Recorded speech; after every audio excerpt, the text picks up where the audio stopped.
Découvrons ensemble les jardins de Chantilly et le décor sculpté qui orne les jardins français d'André Le Nôtre, dessinés par le célèbre jardinier de Versailles pour le Grand Condé à la fin du XVIIe siècle. Après avoir franchi la grille d'honneur, nous sommes arrêtés par deux dogues ou molosses de Jean Thierry, commandés en 1707 par le prince Henri-Jules de Condé. Ces deux animaux défendent l'accès de la terrasse et du château. Ils sont majestueux et tout à fait impressionnants. Commandés en 1707, ils durent être refaits dès l'année suivante par Nicolas Coustou, le neveu et l'élève d'Antoine Coisevaux, qui va reprendre ces sculptures de façon très, très importante. Si nous montons maintenant sur la terrasse, qui a un rôle défensif depuis le Moyen-Âge, nous allons rencontrer quatre sphinges qui en ornent les quatre angles. Elles tiennent entre leurs griffes des énigmes, deux en grec et deux en latin, et elles interrogent donc les passants qui doivent répondre à ces énigmes, comme Édipe le fit selon la mythologie gréco-romaine. Alors on connaît le sphinx égyptien, qui est un monstre à visage d'homme. La sphinge grecque, au contraire, est un monstre féminin à corps de lion, mais à buste de femme. Et donc le sphinx grec avait interrogé Édipe en lui posant l'énigme suivante: quel est l'animal qui le matin marche à quatre pattes, le midi à deux pattes et le soir à trois pattes. Il s'agit évidemment de l'homme qui le matin se déplace à quatre pattes lorsqu'il n'est qu'enfant, lorsqu'il est bébé, et qui dans sa vieillesse va s'aider d'une canne pour se déplacer. Donc Édipe ayant répondu à l'énigme, le sphinx dépité se jeta du haut de la falaise, et de ce fait la ville de Thèbes fut libérée du monstre. Alors ces quatre sphinges, placés aux quatre coins de la terrasse du Connétable, ont été commandés par le prince Henri-Jules de Condé en 1703 et 1707 à Nicolas Coustou, le neveu de Coisevaux, et ils se trouvaient à l'origine de chaque côté du Grand Degré et du Pont du Roi. Ils ont été refaits de façon très importante, restaurés et repris par des sculpteurs modernes. Vatrinel donc, a repris de façon très importante ces sculptures dans les années 1884-1886, au moment où le duc d'Aumale restaurait le château de Chantilly et le reconstruisait. Voici une autre de ces quatre sphinges, avec une de ces énigmes entre les pattes, donc certaines écrites en grec et d'autres en latin. La sculpture principale qui orne la terrasse, c'est bien sûr la statue du connétable Anne de Montmorency. Il faut savoir qu'à l'origine, la statue qui se trouvait sur la terrasse, au centre de la perspective, dessinée par Le Nôtre, qui laisse de côté donc le château de Chantilly, qui est antérieur, qui date du Moyen-Âge, du XIVe siècle, eh bien, cette statue, à l'origine, c'était non pas le connétable Anne, mais son parent, le connétable Henri. La statue de Pierre Biard a été détruite à la Révolution, comme la plupart des grands bronzes équestres. Et donc, au XIXe siècle, lorsque le duc d'Aumale hérite de Chantilly, la terrasse était vide. Le grand axe de Le Nôtre nécessite ce point de mire qui est vu de toutes parts. Et donc, le duc d'Aumale a commandé à Paul Dubois, au grand sculpteur officiel Paul Dubois, au XIXe siècle, cette statue d'Anne de Montmorency qui a été réalisée en 1886. Et donc, le connétable rentre dans son château de Chantilly à cheval, l'épée nue debout. Alors, l'épée nue debout, c'est en langage héraldique, c'est la dextrochère, hein, c'est le symbole de la fonction même du connétable, comme estabuli, c'est-à-dire en latin, c'est-à-dire le comte de l'étable, celui qui est chargé d'approvisionner l'armée en chevaux, au XVIe siècle encore. Donc cette épée nue debout symbolise les fonctions militaires qui étaient celles du connétable de Montmorency, donc grand maître de France, grand amateur d'art aussi, et constructeur évidemment du petit château de Chantilly, avec son architecte Jean Bulan. Si on se rapproche du château, maintenant nous découvrons deux statues. Ce sont les copies des célèbres esclaves de Michel-Ange qui sont aujourd'hui au musée du Louvre, mais qui au XVIe siècle ornaient la façade du château d'Écouen, autre propriété d'Anne de Montmorency. On sait que le duc d'Aumale aurait souhaité posséder Chantilly comme au temps du connétable, et c'est pourquoi il a commandé à Maniglier des répliques modernes de ces deux statues célèbres de Michel-Ange qui sont au Louvre, avec notamment l'esclave mourant, l'esclave captif, donc deux sculptures magnifiques qui sont placées à l'entrée du château de Chantilly. Si nous levons les yeux maintenant vers la chapelle dédiée à Saint-Louis, eh bien nous trouvons la statue du bon roi Saint-Louis par Marqueste. Le roi en pied, tenant un coussin et sur le coussin la couronne d'épines du Christ. Alors Saint-Louis, c'est tout naturel, hein, est le saint patron de la famille royale de Bourbon, à laquelle appartient le duc d'Aumale. Il est donc tout à fait logique qu'il ait choisi ce saint patron pour la chapelle Saint-Louis de Chantilly.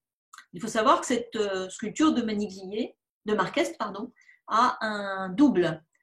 La sculpture de Marqueste, commandée pour la chapelle Saint-Louis, a un double qui se trouve à Lanneville-en-Haye, donc une modeste commune située entre Beauvais et Chantilly, sur le plateau picard. Et le duc d'Aumale donc avait appris que le lieu de naissance de Saint-Louis était Lanneville-en-Haye. C'est pourquoi il a racheté des terrains à la sortie de cette commune et commandé une copie de la statue de Saint-Louis qui se trouve toujours à cet emplacement sur un terrain qui appartenait au prince autrefois. Si on ressort maintenant du château, on va trouver deux groupes de chiens de bronze commandés par le duc d'Aumale à la fin du XIXe siècle, en 1880, à Auguste Quint.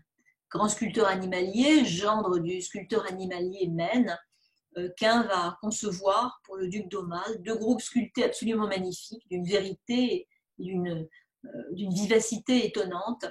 Donc des chiens de Saint-Hubert, des chiens courants qui portent sur le flanc, comme on le voit, la marque de propriété des princes de Condé, celle qui ornait le flanc des animaux au XVIIIe siècle, un triangle rectangle avec le bâton péri en bande. Donc ce sont les armes de Condé stylisées. Alors on a d'un côté Lumineux et Séduisant, de l'autre côté on a Fanfaro et Briador. Donc les noms de ces animaux reprennent les noms des chiens courants, des chiens de chasse à cour, qui étaient ceux des princes de Condé au XVIIIe siècle, tels qu'on peut les trouver encore dans nos archives. Donc, ces deux groupes sculptés datent de 1880. Juste en face, de l'autre côté de la terrasse, ce sont deux cerfs couchés qui remplacent deux sphinges disparus à la Révolution, des sphinges de Coustou, qui ont été déplacés ensuite. Et donc, ces deux sculptures animalières absolument magnifiques ont été également commandées à Auguste Quint en 1890, donc 10 ans après les chiens. Le duc d'Aumale a donné des instructions précises au sculpteur Quint pour la réalisation de ces deux sculptures. Il tenait à ce que les deux figures soient des cerfs couchés. Pourquoi? Parce que les piédestaux sont des piédestaux de grande dimension et à l'horizontale. Alors il a demandé aussi qu'un des deux cerfs soit sur le point de se lever, ce qu'on voit sur le cerf de droite, et puis des mentions gravées dans le moule, dans le bronze, au pied de la statue, évoquent des chasses célèbres de 1876 et de 1889, qui étaient donc des chasses conservées dans le souvenir de ceux qui chassaient avec le duc d'Aumale en Chantilly. Maintenant, descendons le grand escalier et retrouvons les sculptures du grand degré. Alors, sur la partie est, nous avons un couple de figures. Nous avons Assis et Galatée, donc le berger Assis qui joue de la flûte et qui tombe amoureux de la belle Galatée, donc une nymphe des eaux. On voit qu'elle a le pied posé sur un dauphin qui se trouve derrière elle, et puis elle surgit parmi les roseaux. Alors malheureusement, cet amour finira mal, puisque le géant Polyphème, l'affreux cyclope, est aussi amoureux de la belle Galatée, et il va donc décider d'écraser sous un rocher le pauvre Assis qui va, pour fuir, se transformer en fleuve. De l'autre côté, nous trouvons Alphée. Alphée qui, avec son corps de chasse, est un chasseur, et il chasse à court, et il va poursuivre la belle Aréthuse, qui, pour échapper à son poursuivant, n'aura de cesse de se transformer, elle aussi, en rivière, en source. C'est pourquoi nous avons, au pied du grand escalier, de chaque côté, aussi bien du côté d'Assis et Galatée à l'est que d'Alphée et Aréthuse à l'ouest, deux figures de fleuves couchés. Alors un fleuve, dans la mythologie gréco-romaine, ça se représente toujours sous les traits d'un vieillard musclé, barbu, accoudé, appuyé sur une urne d'où s'écoule l'eau. Et puis à ses côtés, il a, on le voit, un poutot, un jeune enfant appuyé sur un triton. L'autre est également magnifique, avec ici, on le voit à la main, un gouvernail avec tête de cheval marin. Deux magnifiques sculptures, et plus les sculptures de ces deux couples, qui sont dues donc à Jean Hardy, qui a réalisé ces sculptures sur les dessins d'André Le Nôtre. En effet, nous avons la chance d'avoir à Chantilly une lettre d'André Le Nôtre du 21 septembre 1683, où Le Nôtre écrit au Grand Condé voilà tout ce que je peux faire pour le battre de votre grand escalier. J'espère qu'il vous plaît autant qu'il me plaît. Le sculpteur a hâte de faire ces pièces magnifiques et c'est Jean Hardy donc, qui va être chargé de réaliser pour Le Nôtre et pour le Grand Condé le décor du bas du grand escalier. Alors, les sculptures ont été probablement très largement refaites, hein, notamment au XIXe siècle, par Jean Chéry à la demande du duc d'Aumale. Si on s'approche maintenant de la Manche, cette pénétration du Grand Canal, on découvre la magnifique statue en pied du Grand Condé par Antoine Coisevaux. Alors cette sculpture a une histoire longue et compliquée. Elle a été commandée par le fils du Grand Condé en 1687, l'année qui a suivi la mort du prince. Il la commande à Antoine Coisevaux pour les parterres de Chantilly. La sculpture montre le prince accoudé sur un piédestal avec des lauriers qui évoquent évidemment la carrière militaire du prince, qui est ici vêtu à l'antique, avec le bâton de commandement à la main, appuyé sur une boule sphérique qui représente le monde. Et cette sculpture donc, va être, dans un premier temps, mise dans les parterres, ensuite entrée à l'intérieur du grand château, va orner le grand escalier du château de Chantilly jusqu'à la Révolution.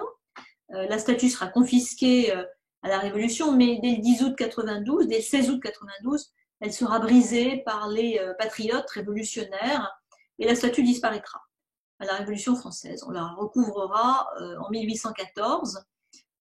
C'est le sculpteur de Sène, le sculpteur des princes de Condé, qui va la découvrir, qui va la faire racheter par le prince de Condé et surtout qui va la restaurer, car nous savons qu'à la Révolution, en août 92, la sculpture avait été brisée, la tête, le bras droit et le bâton de commandement avaient disparu. Et c'est donc le sculpteur monarchiste de Sène qui travaillait pour les princes de Condé avant la Révolution comme juste après la Révolution, sous la Restauration, qui refera les parties manquantes qui vont venir donc au centre du grand parterre. Autour de cette statue, le duc d'Aumale va décider à la fin du XIXe siècle de commander des sculptures modernes dans les années 1880 et il va commander tout naturellement une statue d'André Le Nôtre. André Le Nôtre qui est évidemment le créateur des jardins de Chantilly, à tout seigneur, tout honneur. André Le Nôtre qu'on voit ici tendre au Grand Condé le plan des jardins de Chantilly.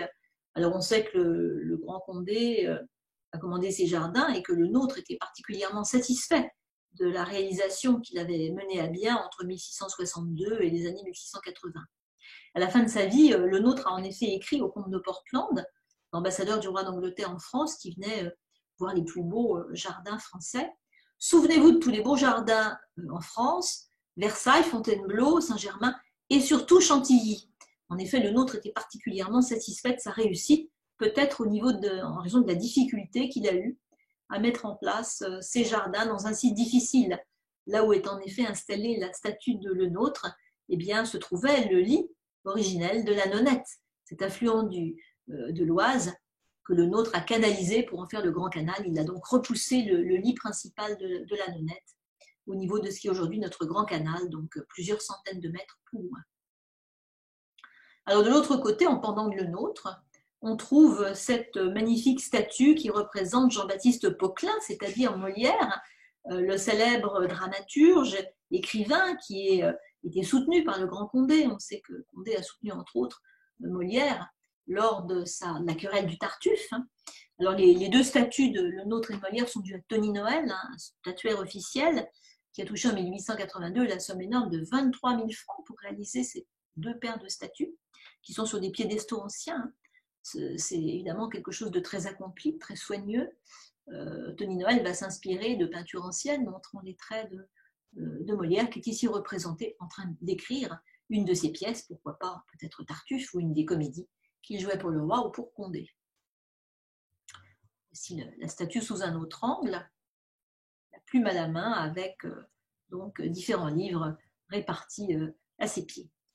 Un peu plus loin, nous découvrons la statue pédestre de Jacques Bénigne Bossuet, c'est-à-dire l'évêque de Meaux, l'aigle de Meaux, celui qui a écrit la magnifique oraison funèbre du Grand Condé, qui a été dite dans l'église Notre-Dame, dans la cathédrale Notre-Dame, peu après la mort du Grand Condé en 1686.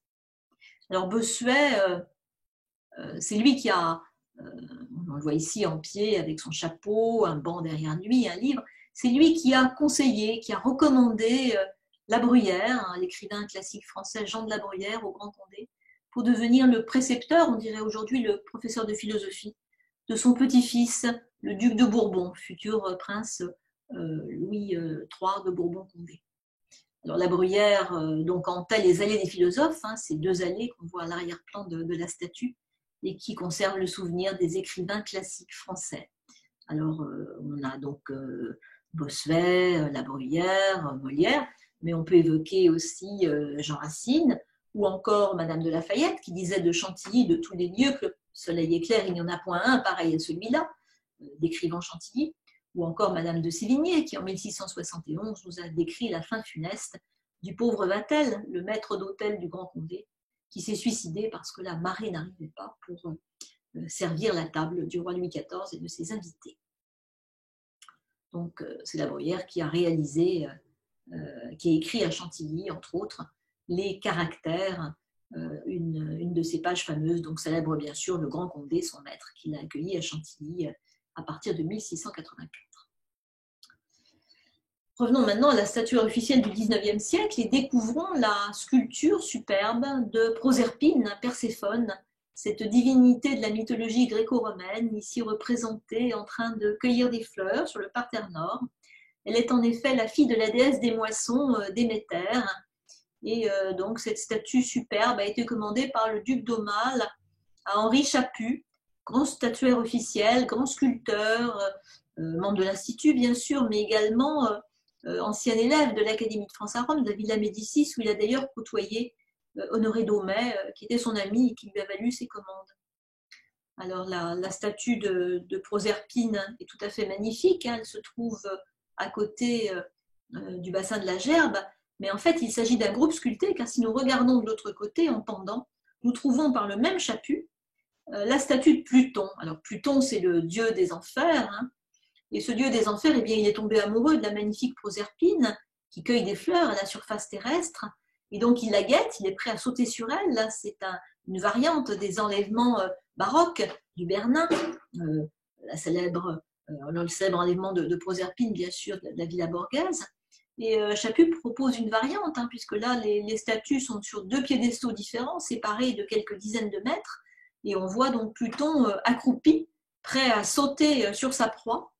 Alors c'est assez dramatique parce que Pluton va emmener dans les enfers Proserpine, Perséphone, il va l'épouser, il va en faire la reine des enfers. Mais Déméter, qui a perdu sa fille, il va supplier Zeus, Jupiter, de lui rendre sa fille, et un marché va être conclu. En fait, Pluton conservera son épouse pendant 6 mois de l'année, ce sera l'automne, l'hiver, et la terre sera dépourvue de fleurs, de plantes, de fruits.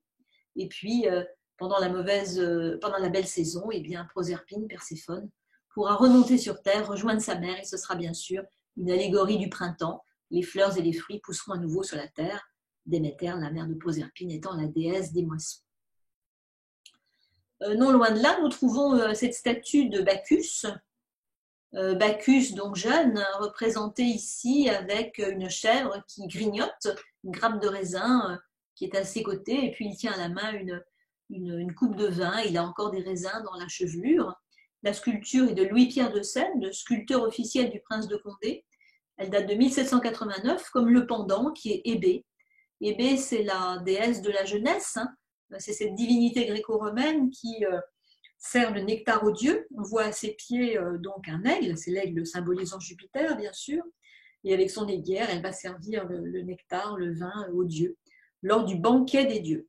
Alors ces deux sculptures, commandées à Louis-Pierre de Sène par le prince Louis-Joseph de Condé en 1789, ornaient l'intérieur de la salle à manger de Chantilly, dans le grand château. Saisies à la Révolution, placées au Luxembourg, elles vont ensuite être récupérées par les princes de Condé, et de Sène les replacera cette fois-ci sur les parterres, dans les jardins de Chantilly.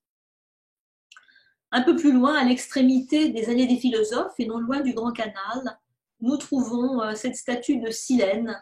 Alors, cette divinité gréco-romaine qui est dieu du vin, hein, on le voit. Il est accoudé sur une outre de vin en cuir. Alors, c'est un personnage extrêmement velu, on le voit, avec une barbe longue, frisé. Il tient à la main une coupe.